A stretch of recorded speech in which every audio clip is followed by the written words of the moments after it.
pessoal, muito boa tarde. Estamos a dar início a mais um podcast. Uma convidada super especial que eu já conheço há mais de 20 anos, mas vamos deixar que a Alexandra, que ela se apresente e depois ao longo do percurso vocês vão entendendo várias coisas espetaculares. Fiquem aí, comentem se for necessário e que vamos a isto.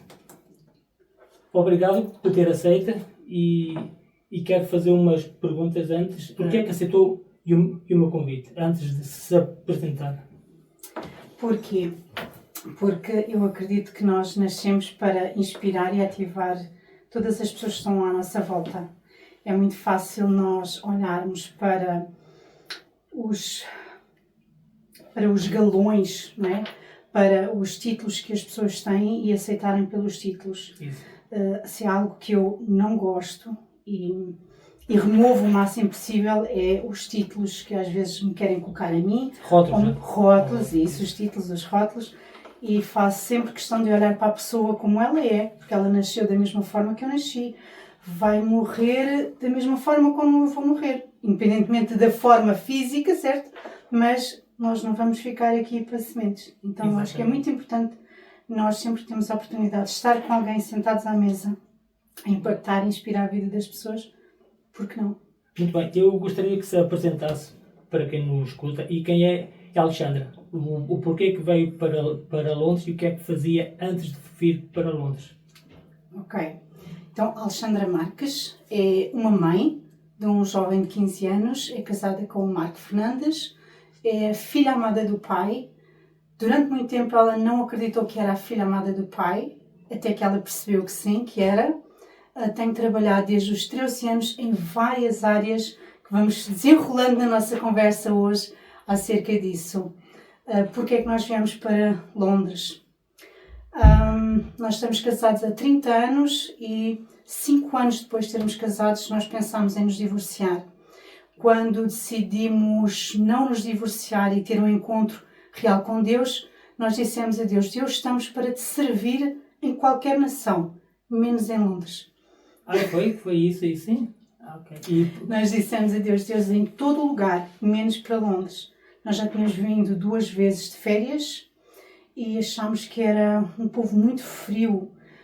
Nós dizíamos boa tarde, cumprimentávamos as pessoas e era sempre uma reação muito, muito rígida em nós. Em todo lugar, menos aqui. Quando Deus nos disse que nos ia tirar da nossa nação, nós pensámos, ok, vamos para o Canadá, que temos um casal amigo lá, que sempre que alguma coisa venha para perto de nós, mas as portas abriram-se aqui. E na altura nós viemos com 200 euros na nossa mão. E em que ano foi? Há 12 anos atrás. Viemos viver para a casa da minha cunhada e do meu cunhado. Um grande abraço para eles, porque eles foram um grande pilar da nossa vida, continuam a ser, muita inspiração para nós. E foi muito bom nós termos vindo por várias situações, porque pudemos estar mais perto da nossa família, mas principalmente porque quando viemos nós não sabíamos sequer ao que víamos. E por isso mesmo é que este livro fala um pouco... Já vai falar sobre isso.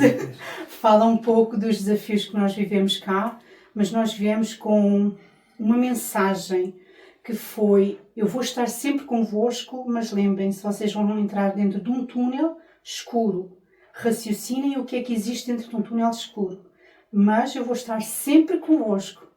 E nós viemos: Deus, mas essa informação é muito pouca. Mas tu vais estar sempre ao nosso lado. E nós vamos então e vamos a confiar. A única coisa que Deus nos disse foi: vocês vão, mas vocês voltam.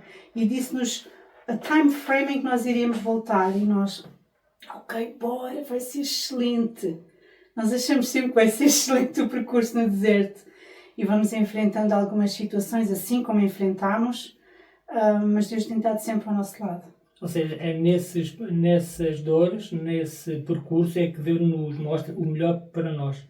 Eu penso assim, nessas dores que teve foi sem saber porquê, mas lá na frente já sei porquê que tive esses sofrimentos que eu tive, foi por causa disto e disto e disto. Eu gostava de poder responder sim a isso, mas eu ainda não sei. Não sabe ainda. Mas nós ainda estamos a caminhar, ainda estamos à descoberta de muita percurso, coisa. Né? Ainda estamos no percurso. Ainda estamos no percurso. Há uma passagem na Bíblia que fala que o tempo que nós esperamos, quando o tempo que nós esperamos é muito, o nosso coração, é como se ele desmaiasse. E às vezes o percurso tem sido tão difícil que às vezes é como se o coração fosse a desmaiar. Mas é muito importante estes bocadinhos quando nós estamos a criar laços com as pessoas, Sim, em que podemos falar do que é que nós temos passado e como é que tem sido, para que nós possamos, olha, lembra-te, ainda há esperança, ainda respiras, ainda há esperança, ainda que aos teus olhos possa parecer que será que vai acontecer, mas enquanto respirares, há possibilidade. Quem era a Alexandre antes de vir para Londres? Quem era a Alexandra antes de vir para Londres? Isso é uma boa pergunta. A Alexandra antes de vir para Londres era uma mulher que ela só conseguia ver a bondade nas pessoas. Ela acreditava que todas as pessoas, porque tinham a mesma fé, entre aspas, como acreditavam no mesmo Deus que a Alexandra, que ela poderia confiar em todas essas pessoas de olhos fechados. Como é óbvio, quando nós andamos de olhos fechados, caímos e magoamos e esfolamos os joelhos. E foi isso que nós viemos aprender aqui em Londres. Um dos aprendizados foi isso mesmo, confia no Deus em quem tu serves, em quem tu acreditas, em quem tu tens tido uma experiência real. Em relação aos teus irmãos, procura dados, procura confirmar que verdadeiramente eles amam o mesmo Deus, servem o mesmo Deus, porque não é porque cantamos todos a mesma música, nós estamos todos no mesmo lugar. E isso foi muito doloroso. Foi doloroso. Então, e quando veio para Londres, o que é que veio fazer nos primeiros tempos? Que tipo de serviços fez? Serviço, ok. Portanto, como eu disse, eu comecei a trabalhar com 13 anos em Portugal, como ajudante cabeleireira. Fiz a formação de cabeleireiro, ajudante e praticante. Sempre achei que eu ia ser cabeleireira a minha vida toda. Apaixonada por trabalhar com cabelos. Porque gostava de fazer isso, certo? Completamente, completamente. E tive uma cliente que um dia me disse havias de experimentar a fazer uma formação de massagem porque a tua mão ela tem algo diferente para a massagem. E eu fui à Tailândia, estive lá um mês, fiz formação de massagem e lá a minha visão acerca de cuidar do próximo fora, e nessa altura eu não tinha sequer o relacionamento com Deus que eu tenho hoje, mas a minha visão em relação a cuidar do próximo dentro da parte da beleza mudou completamente. Eu pensei, não há como eu vir fazer esta formação e daqui para a frente eu continuar a fazer as mesmas coisas. Porquê? Porque eu percebi que enquanto eu era cabeleireira, eu atendia aos clientes, mas era como se eles tivessem uma capa. Então, a informação que eles passavam para mim era a informação que eles queriam que eu soubesse.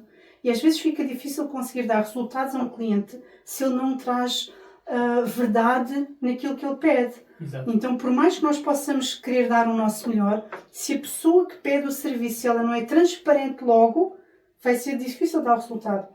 E quando eu fiz a formação de massagem tailandesa e reflexologia podal, eu entendi uma coisa, quando a cliente está contigo, num outro ambiente, ela despe-se de quem ela é. Quando eu cheguei da Tailândia, eu não havia ninguém que naquela altura tivesse feito massagem tailandesa. E em que ano foi? Quando veio? 2001, penso que sim, 2001. 2001, já lá vão 24 anos quase. Foi ontem. Foi ontem. E como não havia nenhuma massagista que tivesse feito essa formação, eu fui a primeira a formar numa escola certificada em Bangkok e eu sempre gostei de trabalhar legalmente. Isso é bom. Fazer as coisas sempre da parte melhor, da parte... Sempre. Como é que é de dizer isto? Fazer sempre o bem. Fazer sempre o bem, da melhor forma. Eu acredito que muitas das vezes nós não fazemos porque não temos conhecimento do que é necessário. Mas eu sempre fui uma pessoa muito prudente. Nós estamos no verão, certo? Olha, quando chegar ao inverno, o que é que eu preciso de fazer? O que é que eu vou precisar ter no inverno que eu posso comprar já? Exato. Eu sou assim. Eu não fico à espera que chegue o inverno e me caia a chuva. Ai, olha a chuva. Não. Eu sei que estou no verão, vai vir o inverno, eu vou ter que me organizar para essa altura. E isto para dizer o quê? Quando eu vim da Tailândia, na altura nós vivíamos nas Caldas, e fui para as Caldas, eu fui para a Tailândia porque um casal amigo nosso, eles tiveram um restaurante que foi o primeiro restaurante tailandês em Portugal, ele é português e ela é tailandesa, e foram eles que me incentivaram a ir. Na altura o Marco estava a fazer a formação de comandos. Sim, ok. Estava a fazer formação de comandos, e quando eu cheguei a Portugal eu disse, e agora? O que é que eu vou fazer? Eu trabalho de cabeleireira, tenho esta formação, o que é que eu faço? Então fui à procura de perceber o que é que eu necessitava de fazer a nível de seguros, de tudo isso. E disseram, não existe ninguém com esta formação, para poderes exercer isto de forma legal, com seguro e tudo, precisas de fazer uma formação de massagista no mínimo. Eu fiz a aplicação, já fazia massagens há algum tempo, estética e tudo. No entanto, eu tinha o cabelo azul na altura. Azul. É verdade. Mais ou menos isto. Exatamente, a cor do microfone. Então. Isso. E a minha professora, quando ela me viu no dia em que eu fui fazer o teste, não interessava as minhas habilidades. Ela automaticamente, assim que viu, esta pessoa não tem perfil para esteticista. E ela não me aceitou. Pela a visão que ela tinha, como a forma ia vestida, pronto. Pelo meu cabelo, simplesmente pelo meu cabelo. Julgou a pessoa pela capa e não pelo livro. Isso, como a maior parte das pessoas faz, principalmente quando estamos num ambiente como ela estava. E hoje eu compreendo o porquê dela ter feito aquilo. 6 meses depois eu voltei a inscrever-me, mas naquela altura para a formação de esteticista, cosmetologista, que na altura era a formação máxima em Portugal. Mas não foi ela que fez... a seleção foi a diretora da escola. Quando ela viu as minhas skills, não havia nada. Ela disse, não, olha, tu precisas... Não, esta formação não tem nada a ver contigo. No primeiro dia em que a minha professora me viu, a sala cheia, ela virou-se para mim com o dedo esticado e disse, estás aqui porque não fui eu que te escolhi. Porque senão tu nunca fazes esta formação. Hoje, quando nós nos encontramos, eu sou menina dela. O tempo muda, né? O tempo muda. Mudam, a mentalidade muda. Isso. Porque muitas das vezes nós achamos que nós conhecemos as pessoas quando olhamos, que foi aquilo que nós começámos a falar do princípio em relação aos rótulos, certo? Exato. Mas eu acredito que a pessoa ela pode se apresentar de uma forma, independentemente de nós ouvirmos muito falar que os primeiros segundos vão vender aquilo que tu és. Os primeiros 6 segundos. Isso. Eu acredito é no caminhar. Sim. Eu acredito porque, por exemplo, o Freitas criou este ambiente, está tudo fantástico, muitos parabéns, obrigado. Está tudo incrível, mas é quando eu e o Freitas caminharmos juntos no dia a dia, quando de alguma forma eu pisar os seus calos, é que eu vou conhecer o Freitas. Exatamente, sim. Sim, é a única maneira. A convivência que a gente vê que tipo de pessoa a gente está inserido, mas é verdade. E é dessa forma que nós podemos, de alguma forma, perceber se aquilo que eu transporto vai ser de ajuda para aquela pessoa ou não. Eu olho muito para mim e para as pessoas à minha volta como ferramentas. E isto porque um dia eu ouvi uma amiga ela queixar-se de que as pessoas elas só me usam como se eu fosse um objeto, e ela estava sempre a falar naquele sentido. E houve um dia que eu disse, tu já pensaste que a partir do momento em que nós nos vermos como ferramentas na vida uns dos outros tudo muda? Porque se eu não sou necessária, imagina o que é, tu precisas de algo na tua vida, naquele momento tu lembraste foi de mim. Isso é um privilégio, não é um descarte. Tu podias ter lembrado de outra pessoa, mas foi de mim que tu te lembraste. Portanto, isso tem que ter valor. E não como nós fomos aprendendo com as outras pessoas. Só te lembras de mim quando precisas de alguma coisa. Excelente, ótimo. Podias ter precisado e nem sequer te lembrar de mim. Exatamente. E é nesse caminhar que nós vamos conhecendo a realidade das pessoas. Entretanto, fiz esteticista e cosmetologista, trabalhei em vários espaços em Portugal, na Salon Block, por exemplo, a primeira Salon Block, e acho que foi a única nas Caldas, fui abrir, foi uma experiência fantástica.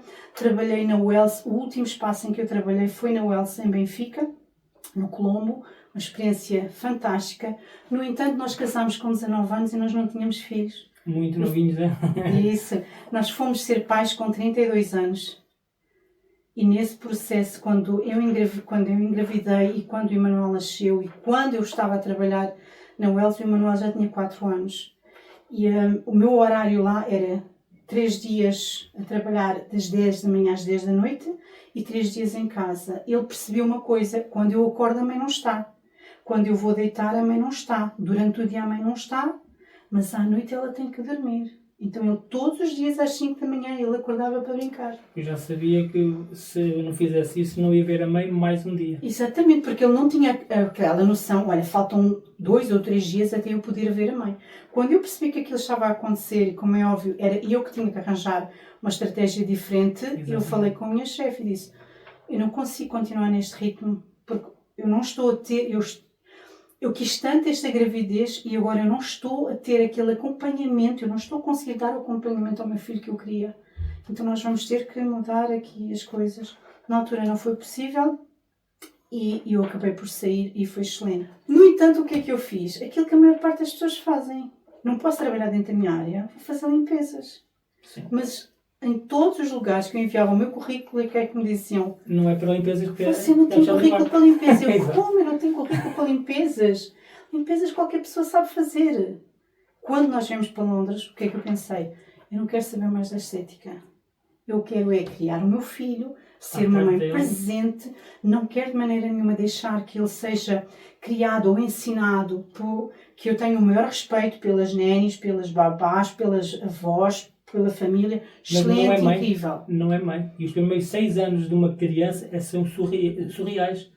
Esses 6 anos, até aos 6 anos, é tudo que a criança ouve e vê e pensa que a vida vai ser assim. E depois, se ela tiver falta de mãe ou de pai, ou dos dois, vai ser uma criança muito rebelde.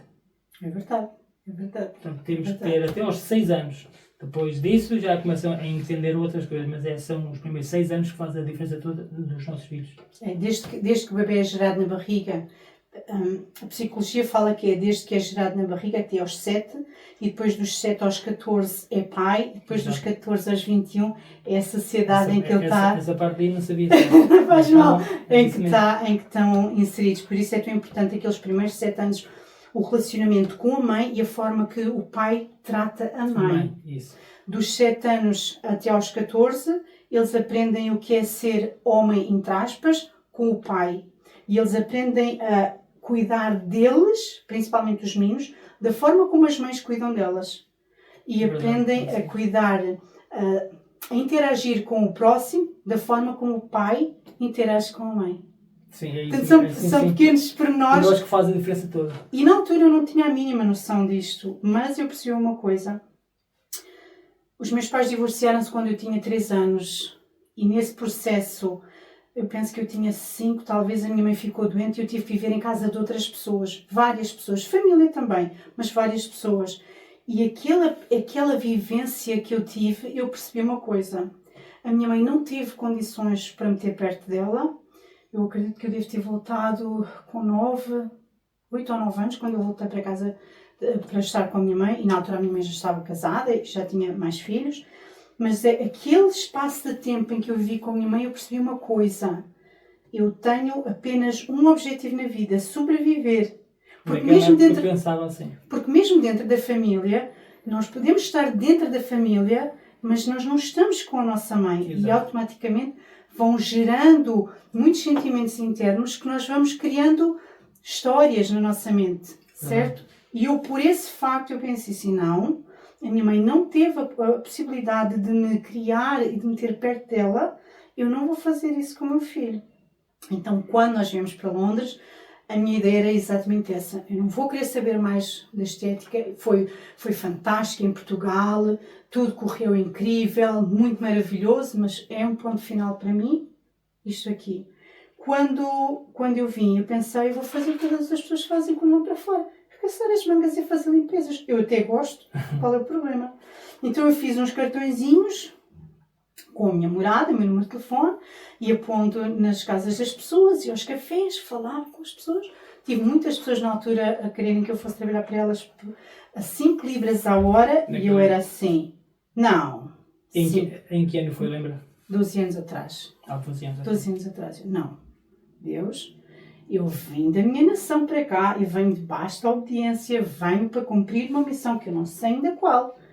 Mas eu não me vou baixar a isto, porque as pessoas querem se aproveitar de quem vem de fora. E isso eu não vou deixar de maneira nenhuma. Ou seja, queria pôr o preço em você, você sabendo qual é o seu tipo de preço.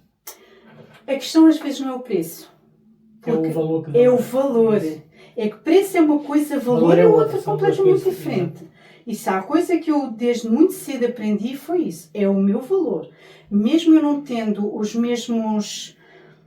Mesmo eu não tendo a mesma noção do que é valor naquela altura como eu tenho hoje, ou mesmo antes de ter vindo para Londres, mas eu sempre percebi o meu valor. E eu percebi o meu valor porquê?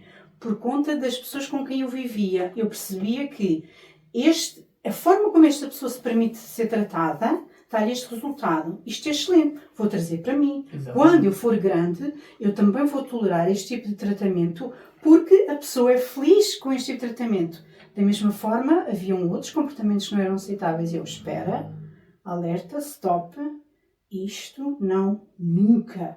Então, aquilo de certa forma foi criando a minha personalidade e foi criando quem eu era e quem eu sou. E por isso, muitas das vezes as pessoas pensam, és um bocadinho arrogante, um bocadinho autoritária, tens um bocadinho a mania que és boa. Eu não tenho a mania, eu sei quem sou.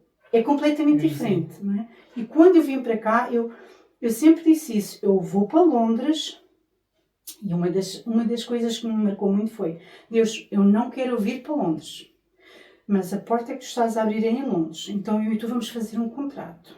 Eu vou para Londres, mas o espírito que se vive em Londres, completamente contrário ao que tem a ver contigo, eu não vou deixar ele entrar dentro de mim.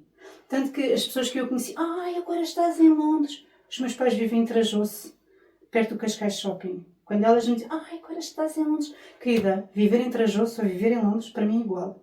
Nada mudou. Eu continuo a ser a mesma pessoa. Londres não mudou absolutamente em nada. E eu acho que é muito importante nós deixarmos nos moldar pelo ambiente, mas mudarmos o nosso caráter. Que a gente vai, não é? Isso. Eu costumo dizer assim, os ambientes moldam pessoas.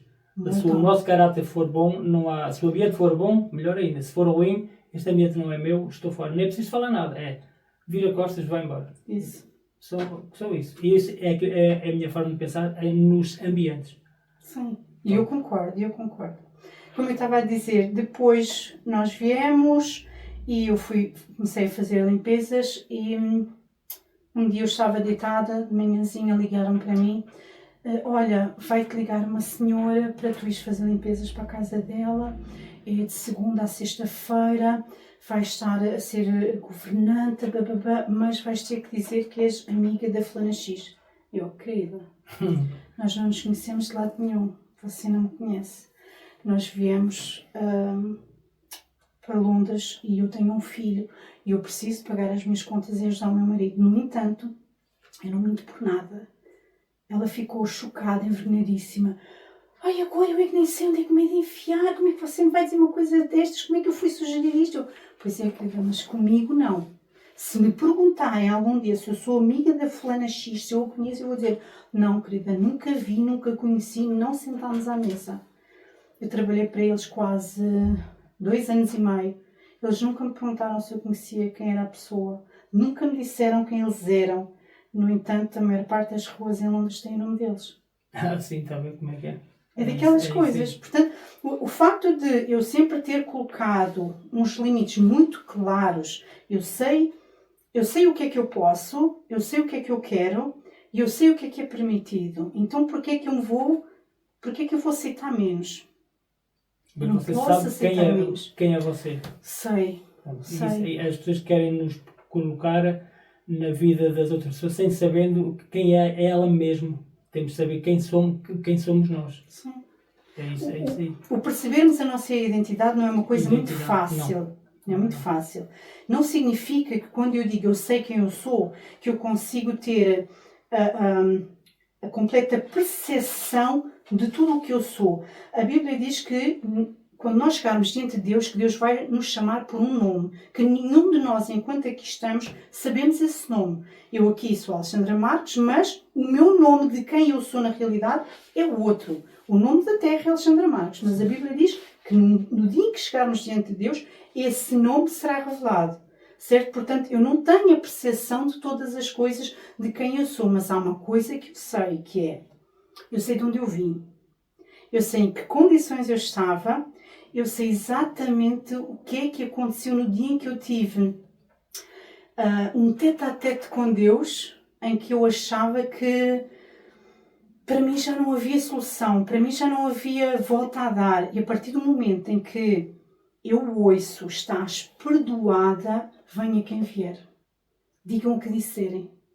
Portanto, quando eu digo eu sei quem eu sou amada do Pai, eu sou filha do Pai, e não é eu estou perdoada, porque podia ser, eu estou num estado de perdoada. Não, aquele estás perdoada não foi só estás perdoada, é tu és perdoada, então anda para a frente. Mas às vezes as pessoas vivem muito naquele formato de não vamos falar sobre os nossos erros, porque já passou, está no passado, lembra-te, foi lançado no mar. Eu não faço isso, eu gosto de me lembrar diariamente de onde é que eu vim, o que é que eu fiz, que palavras haviam na minha boca, quais eram as minhas atitudes, a minha postura, para que eu possa olhar e pensar, não quero voltar para lá. E às vezes é muito fácil nós voltarmos para lá, porque, como nós estávamos a dizer há pouco, nós temos uma promessa, parece que demora até que essa promessa se cumpra, e por mais que nós tenhamos fé em Deus, por mais que nós acreditemos nas promessas, por mais que tudo isso, a nossa alma começa a ficar, ai Deus, estou a ficar um bocado desidratada, será que tu vais cumprir? Eu sei que tu vais cumprir, mas será que eu vou ter energia o suficiente para depois caminhar? É um bocado quase como a Sara, vais ser mãe de um filho. Riste, eu não me ri. Claro que riu. Porquê? Porque a própria alma dela já estava tipo, fofa, tu já não vai dar para mais nada. Tanto que a expressão dela foi, será que eu ainda vou ter prazer? Ela nem pensou, será que vai ser possível eu ter um filho? Não, a reflexão dela foi, será que eu ainda vou conseguir ter prazer? De tão velha que ela já era. Porquê? Não era só o velho de físico, sim. era o interno. E muitas das vezes, se o nosso interno, e por muito que nós possamos nos nutrir ao beber, neste caso hidratar ao beber água, mas nós como pessoas, a nossa nutrição espiritual não é só no relacionamento com Deus, é também assim, sentados à mesa, uns com os outros. E uma das coisas que Deus fez connosco, que nós ainda estamos a decifrar e a tentar perceber o porquê, é que nós estávamos numa comunidade com mais de 500 pessoas. Eu era líder de mulheres, o meu marido era líder de homens, tínhamos uma célula e de repente nós vimos completamente sozinhos, sem ninguém, como se nós tivéssemos ficado invisíveis para o universo. E é tão difícil nós estarmos a cuidar de pessoas, a fazer um trabalho que nós amamos, que somos apaixonados, porque é o que? Inspirar os outros. Exatamente. É que a nossa história não tem... Os nossos erros não tenham sido em vão. A nossa história, de alguma forma, ela precisa de tocar na vida das outras pessoas, senão foi para quê? Ou seja, não é para nós aquilo que a gente sabe, é para falar com outras pessoas. Não é sobre nós só, temos que conversar, falar com outras pessoas. Certo. E mostrar aquilo que a gente sabe para as outras pessoas não passarem pelos mesmos erros. Portanto, nós temos que ser para outras pessoas também.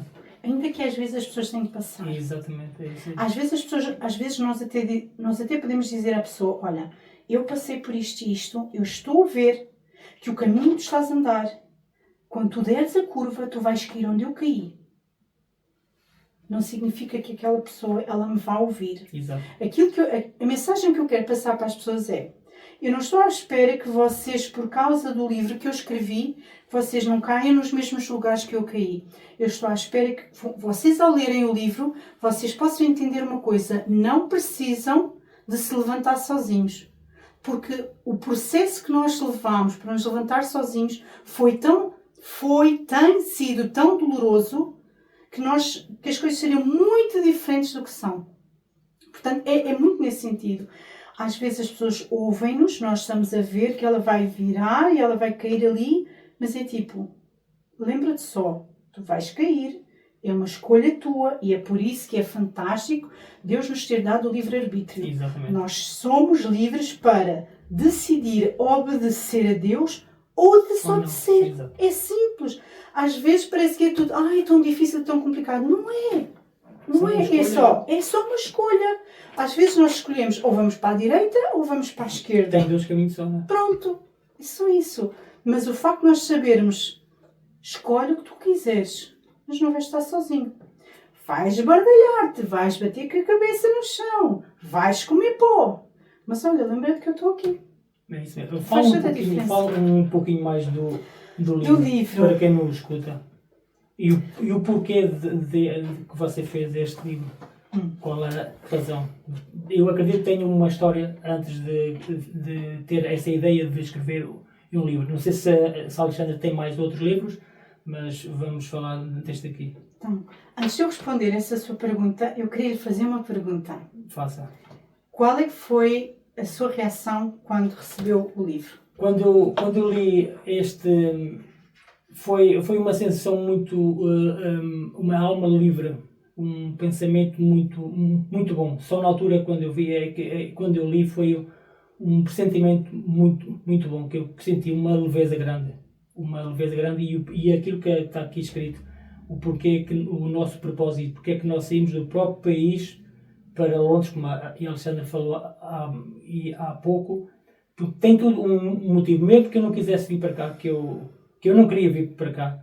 Foi uma história muito louca mesmo, mas eu não queria vir para cá e hoje sei porquê. Talvez o meu propósito, ainda talvez não sei, mas isto falando aqui, o meu propósito foi, por exemplo, fazer um podcast para ter outras pessoas aqui para conversar, para ter as pessoas que nos escutam, quem sabe o propósito de vosso esteja neste livro aqui. Eu vou deixar o link aqui embaixo, depois vocês entram lá. Basta, só o livro aqui fala isso, restaurando o altar. Qual é o seu altar? Este livro fala disso, é muito bom. Isto, seguindo aqui pela mensagem que está aqui, foi uma leveza muito grande. É como estou a sentir agora, uma emoção boa. E mais uma vez, muito obrigado. Foi este livro, não comecei a ler, vou ser muito sincero, não comecei a ler, mas só a capa do livro e a dedicatória que está aqui, o conteúdo do livro vai... Já valeu a pena? Já valeu a pena, muito. E agradeço. Muito obrigado, sim. Mas fala um pouco mais sobre o livro, então. Eu espero que, quando chegar à última página do livro, que possa continuar com o mesmo sentimento que sim. tem agora. Este é o segundo... Este é o terceiro livro que eu escrevi, mas o primeiro que eu publiquei. Okay. Os 2 primeiros, o primeiro foi uma história de crianças, que eu escrevi para o meu filho. O segundo foi a história de como o meu filho foi gerado, que eu fiz como um conto. Interessante. Fiz como uma história de um príncipe e uma princesa, que estavam num castelo, portanto, foi nesse sentido. Muito boa essa história, gostei. Eu gosto muito de escrever, e isso veio da minha mãe. Desculpa. Veio da minha mãe. A minha mãe escreve muito, bem mais do que eu, mas é profundo dela. Porquê que eu escrevi este livro e porquê Derrotando os Gigantes, Restaurando o Altar? Eu não queria escrever este livro. Eu não queria. Porquê? Quem me conhece sabe que eu gosto de estar atrás das cortinas. Não gosto de holofotes. E também não gostava de microfones. Eu também não, de câmaras, então fugia dela. Isso. Eu sempre preferi estar na parte da organização, na parte em que ninguém nos vê, ninguém precisa de saber o nosso nome. Bastidores. No secreto. É tão fantástico. Nós vivemos coisas tão intensas uns com os outros e nós não precisamos de aplausos. Porquê? Exatamente, concordo. Porque estamos a fazer simplesmente para permitir que as pessoas cresçam. Se nós não conseguimos transbordar de forma interna para fora o que nós sentimos por causa de outro estar a vencer, então o que é que nós andamos a fazer? Se eu não vibrar internamente com a sua vitória, o que é que eu estou aqui a fazer sentada nesta mesa? Verdade. Então é só conversa. É verdade. Conversa ou seja, conversa fiada só. Isso, é só conversa fiada. Então este livro, a história deste livro, eu fui obrigada a escrever este livro. Porque, primeiro pelos assuntos que aborda, que eu jamais expunha, jamais eu escreveria um livro acerca do que está aqui dentro, porque são temas polémicos, porque são... Antes deste livro ter saído, eu já ouvia quem é que ela pensa que é. Tem sido uma frase que eu tenho ouvido durante muito tempo. Quem é que ela pensa que é? Mas eu vou já dizer quem eu sou. Eu não tenho base teológica, não fiz faculdade. A formação que eu tenho é de esteticista, cabeleireira, coach e counseling. São as formações que eu tenho. É tudo dentro dessa base. Nunca fiz uma faculdade. Os meus pais queriam que eu fizesse, mas porque eu sempre fui do contra. Eu sempre fui do contra. Quanto mais o meu pai insistia para eu fazer faculdade, mais eu dizia, agora é que eu não vou fazer. Só para contrariar, eu não vou fazer. Se fizesse essa faculdade, ia viver o sonho do seu pai, não era o seu? Não, porque o meu pai, para ele não era importante que tipo de faculdade era. Mas tinha que fazer uma. Ele queria que eu me formasse. Ele trabalhou para que pudesse formar os 4 filhos. Não é? Era nesse sentido, eu vou desenvolver o meu pai é construtor em Portugal. Então ele sempre dedicou a vida dele para trabalhar para a família, para que nada faltasse. É um homem incrível, meu pai. Pai, amo-te muito. Beijinhos. Agora perdi-me. Não devia ter falado. E com isto, e se eu fizesse faculdade, eu estudei economia e estudei para arquitetura paisagista. Era o que eu iria seguir, arquitetura paisagista. No entanto, eu escolhi outras áreas e está tudo ok. Isto para dizer o quê? Eu sempre gostei de escrever coisas minhas, sempre tive diários. Por exemplo, eu sempre me vi em frente a plateias e auditórios cheios. Mas eu sempre imaginei que seria porque eu desde pequenininha, como não tinha mais ninguém, eu falava muito com as minhas bonecas. Então eu colocava as minhas bonecas todas assim e eu conversava com elas. Ora bem, meu público, era assim que eu fazia. Eu não tinha, na altura, portanto, eu sou filha única e tenho 3 irmãos, da minha mãe, que é o meu padrasto, a quem eu chamo de pai desde sempre, porque ele tem sido um pai para mim.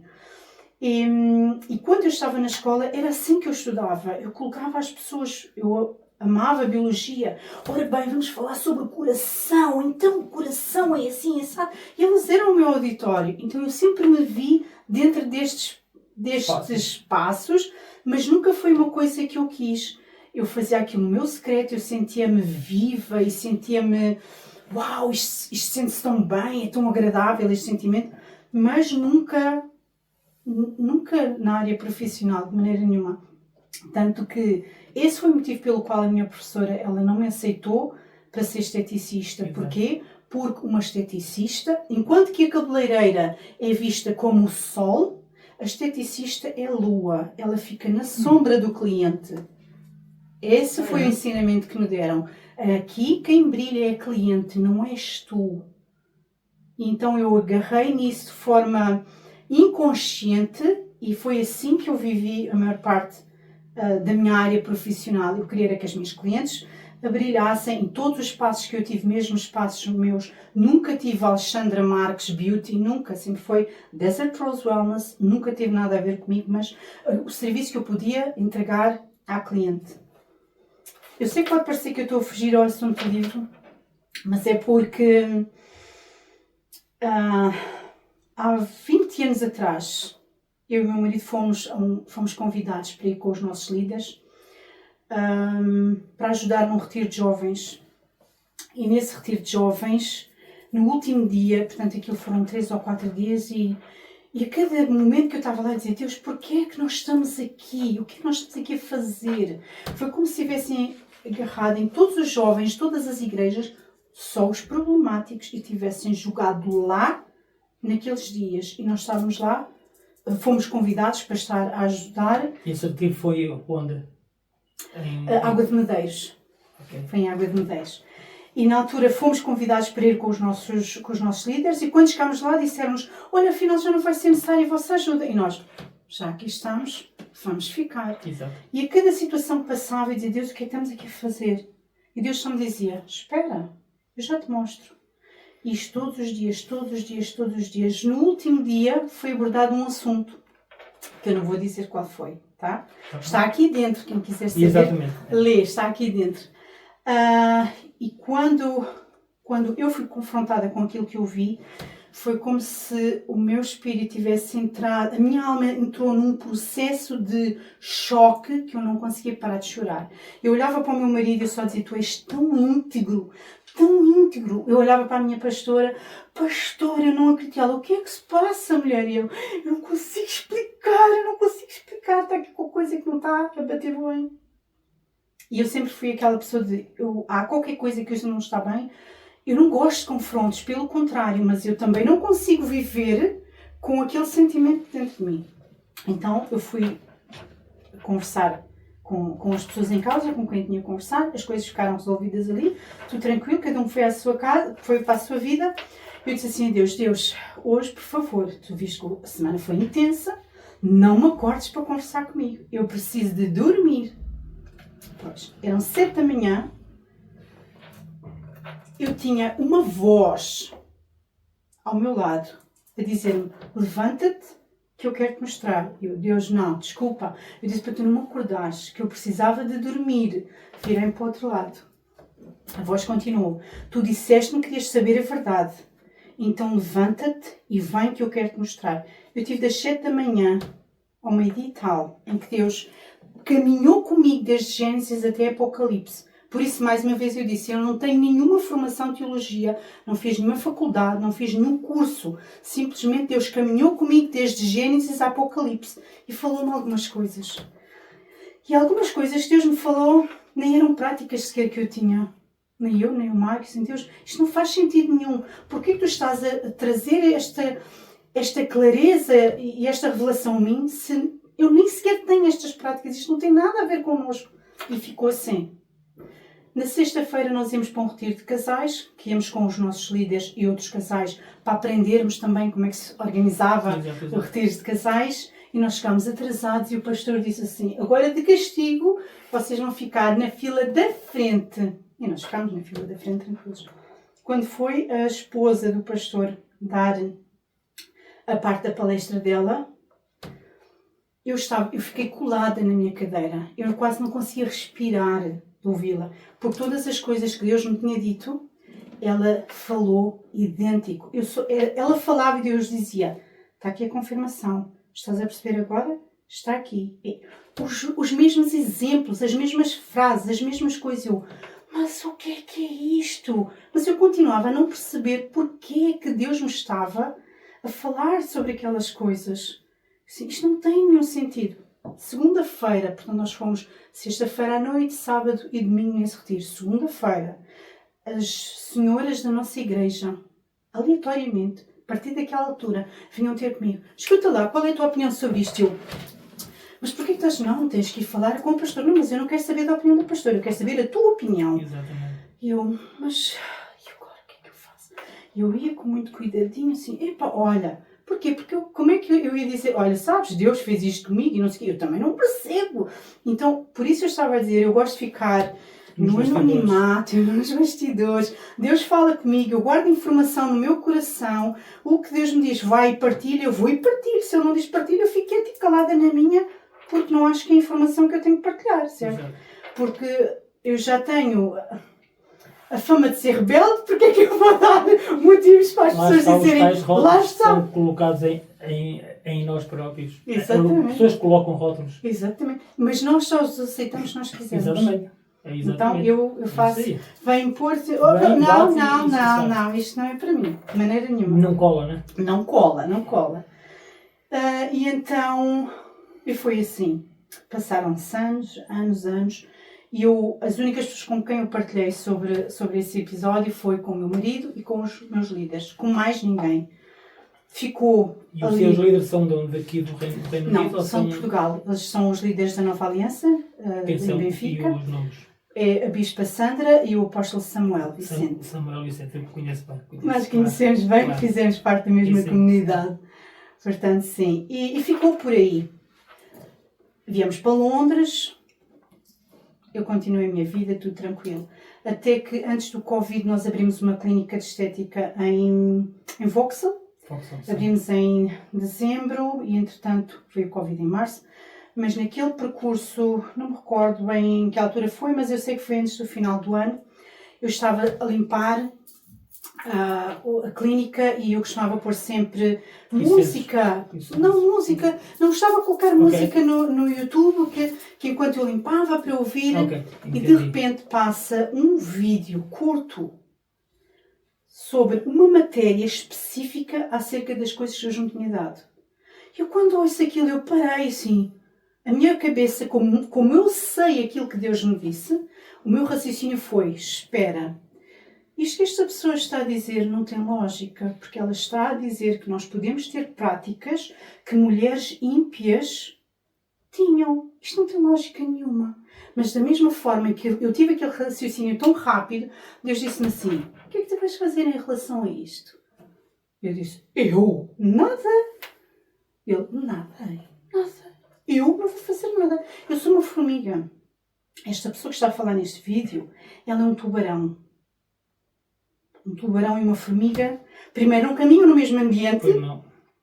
certo? Portanto, não há como nós nos encontrarmos ou nos cruzarmos, porque são ambientes completamente diferentes. E eu vou ser mais que mastigada. Eu não tenho nada a ver com este assunto, eu não tenho estas práticas. Ela decidiu dizer isto, está a ensinar estas coisas às pessoas, é responsabilidade dela e de ti. Era muito fácil se fosse assim. Só que Deus disse-me assim, tu não fiques a pensar que porque tu não tens as mesmas práticas, sabendo a verdade que eu te dei, e tu não partilhas com ninguém, que eu não vou cobrar das tuas mãos o sangue das pessoas que estão a ter estas práticas. Eu fiquei tipo, isso não é justo.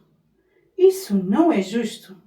Eu fiquei, pera, então tu disseste-me, tu mostraste-me, caminhaste comigo de Gênesis a Apocalipse, mostraste-me estas coisas todas que era para eu ir dizer às pessoas, mas como? Eu sou uma formiga, como é que eu vou fazer um serviço desses?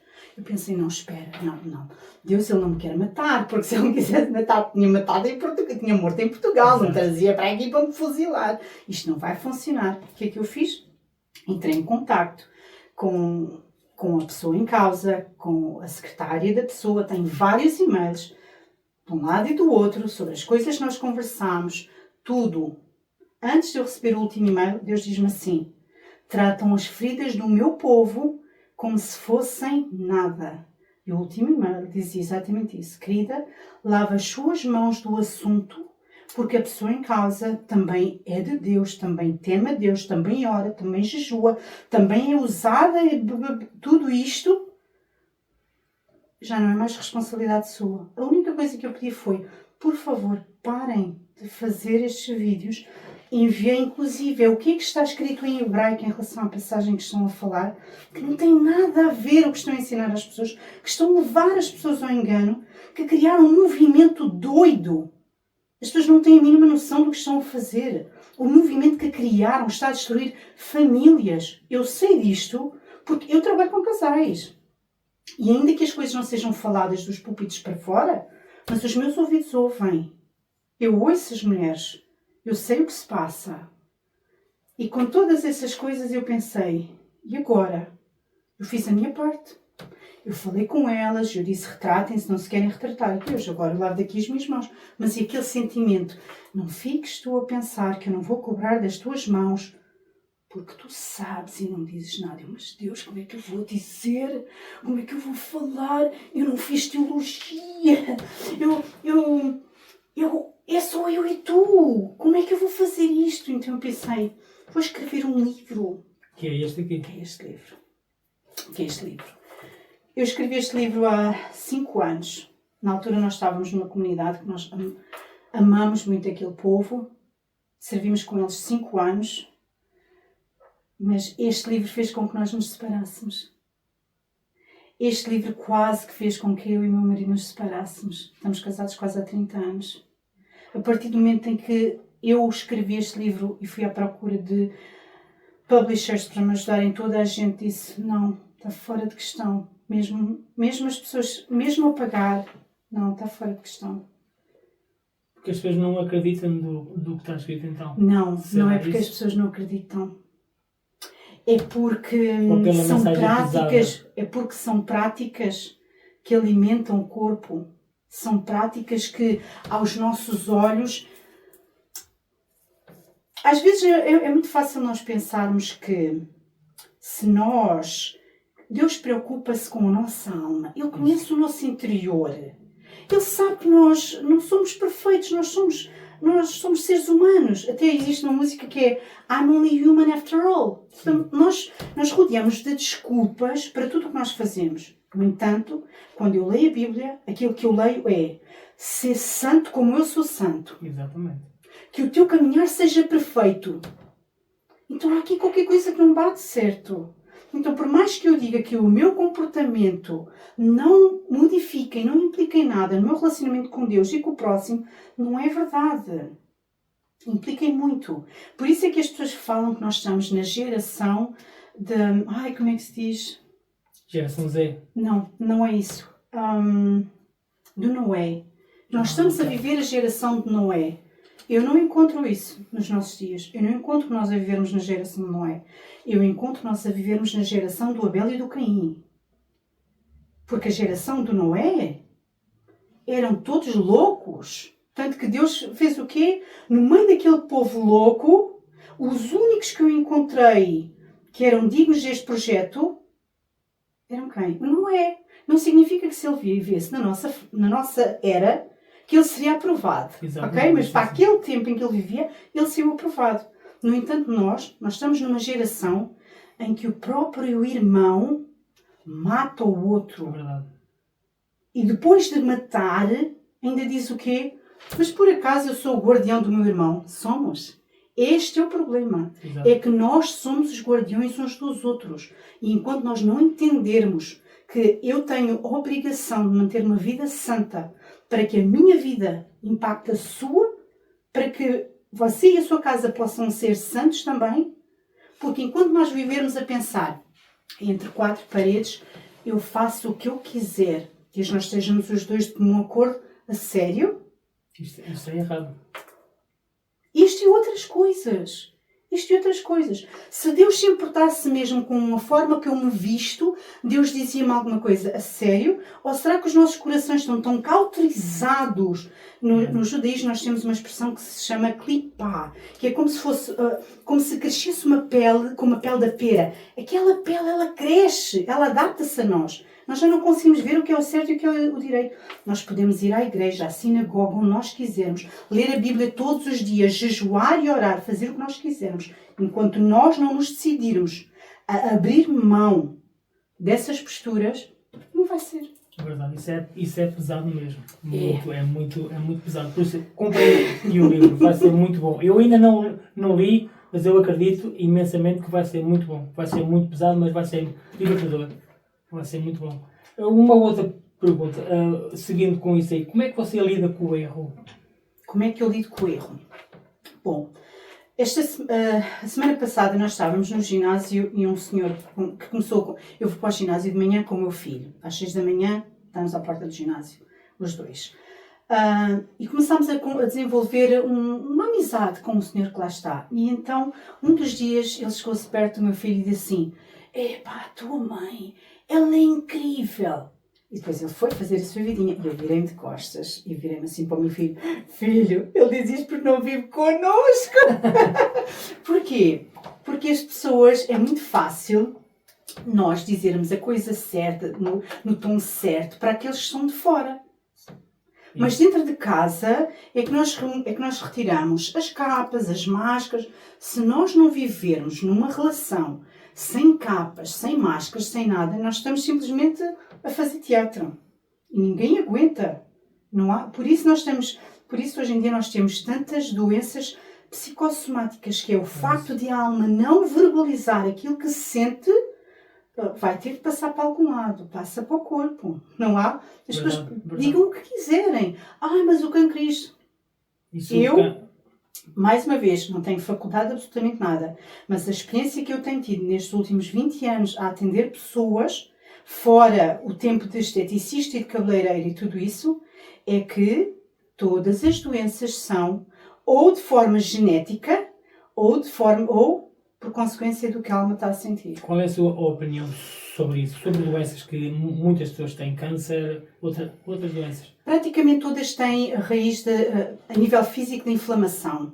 Exatamente. Eu fui convidada por um médico aqui em Londres do Canal 4 para fazer um programa com ele acerca de um tratamento que, quando eu tinha a minha clínica aberta, que eu fazia com infravermelhos, que é um dos tratamentos que podem ajudar e que ajudam imenso, tanto que a Lady Gaga, que sofre de fibromialgia, é o tratamento que ela faz consecutivamente durante a semana para poder trazer alívio. Portanto, a minha visão é essa, dados os anos toda a experiência que eu tenho, e eu quero referenciar isto. Eu não sou expert em nada. Eu sou uma aluna da vida. É só isto. Quando mestre... Não. Eu sou uma aluna da vida. Desde o momento em que eu acordo até que eu me deito, em tudo o que eu vejo na natureza, com as pessoas, eu ponho-me sempre numa posição de eu sou aluno, eu quero aprender o que é bom e aquilo que eu preciso de não trazer para mim. Exato. É assim que eu vejo. E a forma como eu lido com o erro também é essa. Exatamente. Sim. A forma como eu lido com o erro também é essa. Há muitas pessoas que elas não gostam de ser apontadas os seus erros. Eu sou aquele tipo de pessoa que diz assim que eu faço uma coisa errada, que tu tens noção que aquilo é errado, chama-me a atenção na hora. Porque se não me chamares a atenção, acredita, eu vou repetir 10.000 vezes se forem necessárias. Até que tu me digas que aquilo é errado. Se eu não tiver consciência daquilo, eu vou repetir. Não fico ressentida, não fico... Também, não. Eu digo sempre, muito obrigada por tiveste a coragem de me dizer que eu fiz isto errado, porque eu preciso de mudar isso. Exatamente. Porque é a única forma. E porquê que eu sou assim? E é por isso que eu digo que eu gosto de diariamente olhar de onde eu vim, aonde é que eu caí, e lembrar-me, se tu continuas neste percurso assim, se continuas a alimentar o teu ego, o teu orgulho de que eu já tenho um relacionamento com Deus tão profundo, eu oro, eu jejuo, eu falo em línguas, eu faço acrobacias, o que quiserem. Pode ser o que as pessoas quiserem. Mas enquanto eu não tiver uma alma disposta a ser corrigida constantemente, o tempo todo, porquê? Porque nós só estamos à procura de uma coisa, segurança. E tem tudo a ver da forma como nós fomos criados, o ambiente em que nós viemos, não é? No meu caso, em que eu me senti negligenciada de todas as maneiras e mais algumas, automaticamente aquilo que eu mais procuro é o quê? Segurança. É saber que no ambiente em que eu estou lá fora pode estar uma guerra. Está tudo ok. Desde que aqui onde eu estou eu esteja em segurança, eu e aqueles que estamos aqui conseguimos fazer alguma coisa para ajudar os outros que estão lá fora. Agora, se eu aqui dentro, se eu estiver em guerra e lá fora estiver em paz, eu não consigo sequer respirar. É isso aí. Então é por isso que para mim é tão importante. Eu faço uma coisa errada, digam-me que eu fiz errado. O meu marido, ele tem um filho. Quando nós nos conhecemos, ele já tinha esse filho. E houve um período de tempo em que ele viveu connosco. Eu tenho uma memória nossa, quando ele vivia connosco. Nós sempre tivemos um relacionamento muito, muito próximo, muito, muito amigos. E eu lembro-me quando eu estava na cozinha, ele estava na sala, ao contrário, eu estava a sair da sala e ele estava na cozinha, e eu disse-lhe, Filipe, olha, não faças isto assim, estava-lhe a explicar como eu faço com o meu filho, da mesma forma.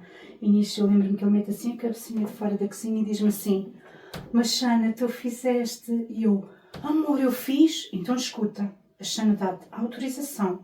Sempre que tu vês a Xana fazer alguma coisa contrária ao que a Xana diz que é para tu fazeres, tu corriges a Xana na hora. Ele tinha 12 anos. Isso que eu falei há pouco. As crianças, ou neste caso com 12 anos, tudo que vêm e escutam, eles vão fazer igual porque acham que está certo. Exatamente. E enquanto não sejam repreendidas, que foi o inverso, ele é que falou, a gente continua a fazer os mesmos erros se não houver ninguém que fale que isto está errado. Não é desta forma que tem que ser feito, não é este caminho que nós temos que ir, tem que ser neste. Temos que ser confrontados, a palavra é esta, pelo erro que a gente várias vezes fazemos, e nós não somos perfeitos, a gente erra constantemente. Precisamos sempre de alguém que nos fale, não faças isto, ou não fales isto, vai por este caminho que é melhor. A pessoa que, se for pelo caminho errado, lá na frente vai cair, como falou há pouco. As pessoas avisam, a pessoa não faz caso, lá na frente vai sentir o que é que a pessoa falou. Isso. Falaram-me lá atrás que não ia por aqui, eu fui. É o livre-arbítrio que falou há pouco. Isso. Eu gostava só de retificar uma coisa. Nós usamos nós da nossa idade usamos muito o termo de ser repreendido. Não é tanto ser repreendido, nós vamos num percurso no Google Maps, Isso. de repente, em vez de irmos para a direita, fomos para a esquerda. Recalcular rota. Exato. É mais recalcular a rota do Isso. que propriamente repreender o outro. Porque às vezes repreender o outro eu estou numa posição de autoridade sobre ti, estou-te a repreender. Não, olha, estou simplesmente a ensinar-te como é que tu deves recalcular a rota. Se tu vais decidir a fazê-lo ou não, é contigo. Exatamente. Mas a rota que te vai levar mais rápido e mais segurança e poderes observar a natureza, é sempre por aqui. É isso mesmo. Vamos aqui cada caneta destas tem uma palavra. Cada uma são todas diferentes. Você tira uma, lê a palavra e vai falar sobre ela. Ok, então vou escolher esta. Sim. Você leia. Vitória. Vitória. Eu quando li Vitória eu lembrei-me da filha da Nela. Chama-se Vitória? Chama-se Vitória. Pequenina. Pequenina que ela já não é pequenina, já é uma mulher grande. Mas foi dela que eu me lembrei. Vitória. É uma palavra... É uma palavra que eu acredito que eu ainda vou ter uma convivência com ela diferente do que tenho tido até aqui. Porquê? Porque nós temos vivido tantos desafios. Aquela história de que quando nós nos reconciliamos com Deus, que tudo muda. De que agora tudo vai ser tão fantástico. Agora és uma nova criatura. Agora já tudo passou. Agora... É tão fantasiosa e eu e meu marido acreditamos tanto que depois, quando nós nos vimos diante da verdade, foi tão doloroso. Quando nós viemos para Londres foi exatamente nesse sentido, porque nós estávamos em Portugal, a vida não estava fácil. Não estava fácil.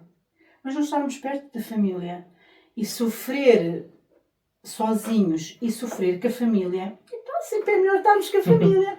Se não é, ainda estamos um bocadinho, ainda rimos, uma piada de um, uma piada do outro, um abraço, olha, chora aqui no meu ombro, as coisas são mais fáceis. Mas quando nós estávamos em Portugal e Deus nos disse que nós vinhamos para fora, nesse período de tempo, foi quando Deus nos revelou mais algumas coisinhas que nós precisávamos de recalcular na nossa jornada. E nós, na altura, quando Deus nos falou acerca daquelas coisas como a noção que nós tínhamos de primeiro amor, daquilo que nós tínhamos aprendido que não tem nada a ver com o sentido em que foi escrito, que o voltarmos ao primeiro amor é voltarmos à raiz, ao original, de como tudo foi escrito, criado e ensinado e declarado para nós cumprirmos. Quando Deus nos disse que era tempo de nós começarmos a fazer Shabat e nós... Shabat é coisa de judeu, isso não tem lógica nenhuma. E Deus nos dizer, é o quarto mandamento. É para judeu e para quem não é judeu. É para todo aquele que diz que tem o Deus de Abraão, Isaque e Jacó, ou de Israel, como o seu Deus. Não há como. E nós, Deus, mas o que é isto? E de repente nós vimos... quando nós achávamos que já tínhamos o mapa todo organizado, olha, isto é assim, vai ser assim, isto é apenas um processo e logo ali na esquina as coisas vai estar tudo bem, de repente foi como se nós estivéssemos a viver dentro de um rolo, daqueles manuscritos, e tivessem agarrado no rolo e fizessem assim, e sacudiram, e tudo aquilo que nós sabíamos desapareceu literalmente, e agora é tipo, agora nós vamos caminhar juntos, em unidade, em santidade, para que verdadeiramente vocês possam cumprir os meus mandamentos. E nós, mas como assim? É impossível. É impossível orar mais, é impossível jejuar mais. Deus, é impossível amar-te mais. Exatamente porque vocês me amam da forma que amam, é que vocês precisam de ver que as coisas não são assim. E nós, e agora? Agora estamos sozinhos. Vão dizer que não... eu e o Mário, quando Deus falou estas coisas connosco, nós ficámos tão, é mesmo, aterrorizados. No meio de 500 pessoas, uma comunidade com mais de 500 pessoas, porquê é que tu vais fazer isto connosco? Não, mais uma vez, não temos faculdade de teologia, nem nenhuma formação específica. Nós temos a experiência de caminhar com Deus. E aquilo que nós nos prontificamos a aprender no caminho. Porque muitas das vezes nós... mas eu não sei nada acerca disso. Calma. Nós não sabemos também porque não queremos. No nosso caso, não foi porque não sabemos. Quando começámos, não foi... vocês não sabem porque não querem. No conceito... Na comunidade em que nós estávamos inseridos, nós fazíamos exatamente o que toda a gente fazia. Nós ensinávamos exatamente aquilo que nós aprendemos. Simplesmente Deus queria nos levar a um estágio completamente diferente do que nós algum dia tínhamos vivido. E tem sido muito solitário. Eu lembro-me no ano passado, nós fomos passar férias à casa da minha sogra, que o Freitas conhece bem, e eu lembro-me que ela tem um jardinzinho, e eu estava sentada na esplanada, na esplanada ela tem um jardim e tem assim um muro. E depois tem a estrada principal e depois tem assim um campo selvagem, sem nada. E eu estava a conversar com Deus, estava a dizer: Deus, isto é tão injusto, porque nós sentimos tão sozinhos. Não temos ninguém a caminhar connosco. Porque a partir do momento em que nós começamos a falar de santidade, a partir do momento em que nós começamos a falar, olha, estas práticas, vamos ler exatamente o que é que está escrito na Bíblia, vamos ver exatamente o que é que lá está, para começarmos a viver as promessas de Deus. As pessoas fogem. As pessoas querem os benefícios que Deus dá, mas as pessoas não querem caminhar com o Deus que dá as promessas ou os benefícios. E é fácil, porque Deus não se inquieta com nada disso, que Ele não é homem, mas para nós que somos pessoas, que nós somos uma alma, mas que vivemos dentro de um corpo, exatamente, que o abraço, e está comprovado que um abraço, acho que são 6 ou 7 segundos, se nós abraçarmos uma pessoa durante 7 segundos, em que o nosso coração estiver ao mesmo encontro com o coração da pessoa, ambos respirarmos fora, ambos respirarmos de forma profunda, que há uma transferência de cura. Certo? Então nós precisamos disso, Deus. Porque é que nós caminhamos sozinhos? Deus, a estrada é tão curta, é tudo tão estreito para nós. E nisso, quando eu estava a olhar, Deus diz-me assim: tu já viste qual é a diferença de que tu estás aqui? Já viste este jardim todo fantástico? Já viste quem está do outro lado? Que é só palha, tudo seco. Vocês, porque têm escolhido caminhar da cerca para dentro e cumprir os mandamentos, isto é o que está à vossa disposição. Porque vocês escolheram, porque vocês querem. Então Deus disse-me assim: a estrada não está curta, não é pequena e não estão sozinhos. Vocês só não os viram ainda. E foi como se eu visse... não é como se eu visse, eu não quero dizer que é como se eu visse, porque eu quero colocar isto como que... foi mais um sentimento de que as pessoas estão a caminhar, mas estão de forma invisível. Tu não as vês, porque elas estão em várias partes, várias nações. E o incrível é que eu fiz parte de um grupo aqui há uns meses atrás e conectei-me com uma pessoa que está na Nova Zelândia. Éramos um grupo de mulheres, penso que 15 mulheres. Naquele grupo de 15 mulheres, aquela mulher conectou-se comigo. E o mais incrível é que ela começou a ter curiosidade acerca das coisas que eu falei. E eu falei um dia. Aquilo foi, penso que 7 dias, se não me engano, que nós tivemos aquele workshop, aquele curso. E por causa de uma coisa que eu disse naquele dia, ela ficou curiosa com o assunto e começou a ir à pesquisa. Olha, sabes, é interessante tu teres falado sobre o Shabat. O marido dela é pastor. E eu assim, meu Deus. Eles estão a aparecer, mas tem sido tanto, são 12 anos, 12 anos, e tipo, Deus, o meu nome do meio é Resistência, eu queria tanto que fosse Vitória, mas neste momento ainda é Resistência. Às vezes as pessoas dizem, precisamos de orar para termos fé. eu não tenho fé. Eu não tenho fé. Porque fé é quando nós ainda não tivemos uma experiência real. Eu sei que Deus existe. Eu posso não saber todas as coisas acerca de Deus. Eu posso não ter feito nenhuma faculdade de teologia. Mas o pouquinho, o pozinho que eu sei de quem Deus é e da experiência que eu tenho tido com Ele é o suficiente para eu ter a certeza de quem Ele é, de que Ele é real, de que Ele ainda ouve, de que Ele ainda responde, de que Ele ainda faz milagres. Mesmo que aconteça como a Sara, em que Deus dá uma palavra e nós...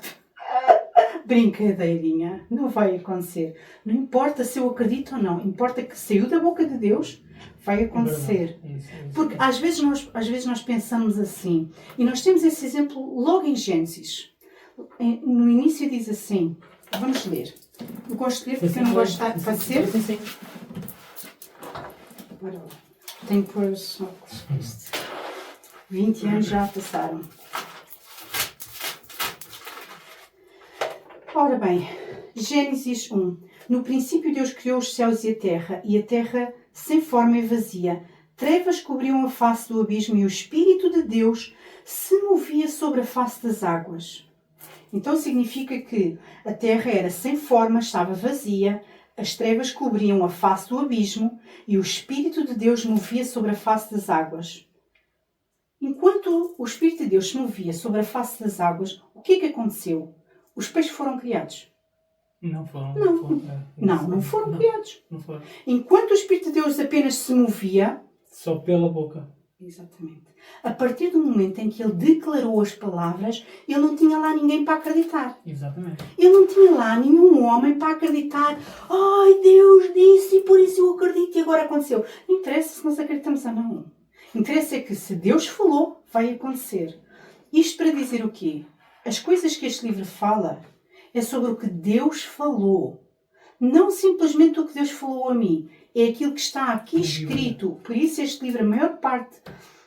O meu publisher, quando ele mandou mensagem que eu gostaria de me ajudar a publicar este livro, eu disse assim... isso é tão interessante, mas eu quero que primeiro tu venhas ter comigo. Exato. Eu quero que tu leias o livro, porque eu quero que tu entendas que a partir do momento em que tu te conectas com este livro, os ovos e os tomates não vão ser só para cima de mim, porque eu e a minha casa já estamos habituados a isso. Mas eu preciso que tu tenhas a noção que tu, ao estar conectado connosco, as coisas não vão ser difíceis para ti. Então eu quero primeiro que venhas ter comigo, leias e então depois decides se tu queres caminhar nesta jornada connosco. E quando ele leu, ele disse, incrível, eu estou a ler, eu estou a ouvir a tua voz na minha cabeça a dizer cada coisa que está aqui. E tanta passagem bíblica. Porquê? Este livro não é sobre a opinião de Alexandra Marques. A opinião de Alexandra Marques vale se calhar a mesma coisa que uma caixa de cereais. Minha opinião não interessa nada. Porque no fim, no dia em que nós chegarmos diante de Deus, em que nós vamos fazer contas, as pessoas não há como dizer, ai, mas Alexandra Marques, oh bebê, Alexandra Marques, eu sei quem a Alexandra Marques é, mas tu, eu não sei quem tu és. Porque tu, ai, mas o pastor ABC disse-me que era assim. Olha, o pastor ABC, como tu, eu também não sei quem são. Então o que é que interessa? É a minha opinião que interessa? Ou é o que está aqui escrito? Na palavra de Deus. É o que está aqui a nossa escrito. base, é isso que eu falo. Não é? Então, isto para dizer o quê? Comprem, leiam, no fim tem o meu e-mail. Eu coloquei o meu e-mail de propósito. Na altura foi tipo, tu vais colocar o teu e-mail, as pessoas vão procurar-te, mas é isso que eu quero. No momento em que eu decidi fazer este livro e publicar e perceber que nós estamos na geração de Abel e de Caim e que eu sou responsável, sim, pelo estado em que o meu irmão está, e eu levo isto muito a sério. Muito a sério. Este livro foi para a Amazon em outubro. Do ano passado. Do ano passado. Foi tantas coisas que aconteceu que eu perguntei ao meu publisher, isto acontece com todos os livros que tu tens publicado? E ele, não tem. Pronto, era só para saber. Era só para saber, ok. Já está tudo explícito. Portanto, isto para dizer o quê? Contactem-me. Eu não fecho a porta a ninguém. Não acredito, está tudo ok. Eu não preciso que vocês acreditem em mim. Eu só preciso que vocês comprem, leiam e retifiquem-se na Bíblia diz a mesma coisa que aqui está ou não. E por mais que as pessoas possam dizer, mas é a forma como é interpretado. Excelente. Cada um decide o que quiser. Ups. No entanto, naquele dia, bem podem dizer a Deus, Deus, mas foi a forma que eu interpretei. Porque Deus vai dizer, eu conheço o teu interior. Não foi a forma como tu interpretaste. Tu quiseste interpretar assim para poderes alimentar o teu ego, a tua carne e poderes ter legalidade para fazer o errado. Não mandem areia. Podem mandar areia aos olhos aqui à menina. Mas ao Todo-Poderoso a história é outra. Portanto, é só nesse sentido. Muito bom. Eu vou pedir que tire mais uma cabeça, que é a última, e depois finalizamos. Aqui só mais uma e falo sobre que vai encontrar Eu amo esta palavra. sucesso, não é? Sucesso. Eu amo esta palavra. Sucesso tem várias definições, Sim, certo? Dependendo das pessoas. Qual é o sucesso para si? O que é sucesso para si? Tem vários pontos, como sucesso nos negócios, sucesso no casamento, sucesso em vários pontos. Pode falar de um. Sucesso é o poder de escolher. Exatamente. É o poder de escolher. Para mim, sucesso é o poder de escolher. Eu poder escolher, neste caso, eu podia ter escolhido ficado em Portugal, trabalhado na empresa em que eu estava, nós éramos 6 pessoas a trabalhar, eu ia passar para manager. Eu tinha o meu futuro garantido naquela empresa, mas eu escolhi a minha família. Independentemente de tudo o resto, independentemente de tu trabalhas na Wales, sempre que eu ia fazer as folgas de alguém noutra sucursal, sempre a minha chefe recebia um e-mail, uma chamada de telefone, deixa ela vir uns dias aqui, porque ela faz as coisas de uma maneira diferente. E faço por uma razão. Em tudo o que eu faço, eu estou a representar o reino do meu pai. Então eu não estou a representar a Alexandra Marques, eu estou a representar o meu pai. Porque se eu fosse representar a Alexandra é preguiçosa, ela levanta cedo, mas ela gosta de dormir. Se a Alexandra pudesse, ela passava o tempo no spa, era uma dondoca. Se eu pudesse, a Alexandra Marques, eu comprava uma ilha em que eu vivia lá, eu, o meu marido, o meu filho e a esposa dele e os netos. Os meus pais e os meus sogros, os meus irmãos, os meus cunhados e os meus sobrinhos. Tudo o resto fora da ilha. Uma vez por mês eu mandava os aviões e buscar os amigos. Venham, fazemos uma festa. Depois da festa vão para a vossa casa. Eu não tenho paciência. Ou seja, está a falar assim que temos que fazer o contrário do que nós pensamos que o corpo pede. Não. Se pede para estar deitada, não, eu quero fazer isto que tem que ser feito. Neste caso que eu estou a falar não interessa o que é que eu quero fazer, eu já não sou uma criança. Enquanto eu sou uma criança, eu faço o que me apetece. Exato. A partir do momento em que eu percebo que eu estou a representar um reino, não é o reino das batatas fritas, é o reino de Deus. As pessoas que estão lá fora, eu não preciso andar com esta Bíblia debaixo do braço e não preciso dizer que eu vou à sinagoga, que faço shabat, isto e aquilo, para as pessoas sentirem a diferença em mim. Não é assim. Porque eu posso dizer o que eu quiser. Exatamente. Agora, viver é outra história. Certo? Então, eu acredito que eu tomo isto muito a sério. É muito importante para mim, em tudo o que eu faço com excelência. A primeira festa de anos que eu fiz ao meu filho, aqui em Londres, nós chegámos no dia, não me recordo, no final do ano, em 14 de novembro, qualquer coisa assim. O Emanuel faz anos a dia 10 de dezembro. E nós comprámos um donut, se não me engano, para lhe cantar os parabéns. E eu sempre lhe fiz festas fantásticas.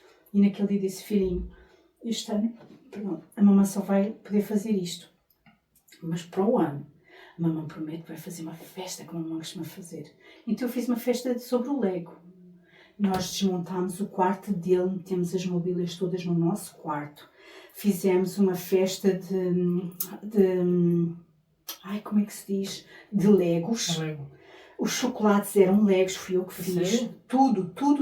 A partir daí nós inclusive criámos um negócio de salgados depois dessa festa. É? Foi tão fantástico que as mães quando foram lá com os miúdos eram assim: tu és louca? Como é que tu fazes isto tudo simplesmente para uma festa de anos? Eu, desculpa, o meu filho só faz 5 anos, ou na altura 6 anos, uma vez na vida. Mas ele nunca mais se vai lembrar disto. Não interessa. Eu vou ter esta memória dentro de mim, daquilo da forma como ele recebeu tudo isto. Isto para mim é que é importante. Então, eu faço tudo, eu faço assim. E por isso, às vezes, as pessoas... Epá, és arrogante, tens a mania que és melhor que os outros. Não sou arrogante. Sou muito fofa. Não sou arrogante. Gosto é de dar excelência e de fazer com excelência, independentemente de como é que me vão retribuir. Isso é outra história. Mas a partir do momento em que eu interiorizei dentro de mim que eu sou filha do rei, que porque ele me perdoou, eu me reconcilio com ele e eu posso chamá-lo de pai, posso ser filha amada dele. Eu lembro-me antes de eu ouvir da voz de Deus que eu estava perdoada, eu ouvi Deus dizer uma coisa. Deus disse-me assim: eu vou sarar todas as feridas do teu coração e vou estar sempre ao teu lado. Quando Deus me disse isso, eu estava muito revoltada com muita coisa. E eu disse a Deus: eu vou-te cobrar cada palavra que tu me estás a dizer, porque toda a gente me tem falhado. Se tu vais ser mais um... E Deus voltou-me a dizer: eu vou sarar todas as feridas do teu coração e vou estar sempre ao teu lado. Deus não me disse: se tu fizeres o certo, eu estou ao teu lado. Se tu não fizeres, eu salto fora. Ele disse: faças o que tu fizeres. Eu vou estar sempre ao teu lado. Eu é que tenho de decidir se eu quero estar com ele ou não. Exatamente. É uma decisão. Somos nós mesmos. É isso aí. Portanto, é isso. Sucesso é o poder de escolha. Muito bom. Vamos finalizar. Esta caixa pode ser sua. Tem os números aqui, você tira um e o número que tiver debaixo desta caixa é seu. Pode tirar um número que tiver aí dentro. Ele está fechado em 4. É só um. É só um. Ok. É o número 1. Uau, o número 1. É o 15 que está ali. Pronto, fica para outra pessoa. Pode colocar aí, mas não foi desta vez que saiu. Mas eu tenho aqui umas pequenas lembranças. Tão fofo. Participado pode ler o que está aí. Gratidão por ter vindo no MF Flores Podcast. Uau. MF Londres Podcast. Tudo bem. E aqui mais uma pode abrir também. E a mostrar ali para quem nos escuta. Uau! Vejam, tão fofa. E a última é uma pulseira que pode ler também. Grato por ter vindo no MF Londres. Tudo bem. Podcast. Muito obrigada. Muito bom. Quero finalizar aqui este podcast, lembrando que o MF Londres Podcast tem o apoio da Star For You, uma empresa que dá aquela força para quem está começando aqui na vida no Reino Unido, com traduções juramentadas, os currículos, serviço interno e muito mais. Eu vou deixar aí os comentários tanto do meu patrocinador como da Alexandra Marques, todos aqui em baixo. Espero que tenham gostado, mas antes quero agradecer a Alexandra mais uma vez por ter estado aqui e a gente se vê um vídeo mais na frente. Muito obrigado. Obrigado, eu.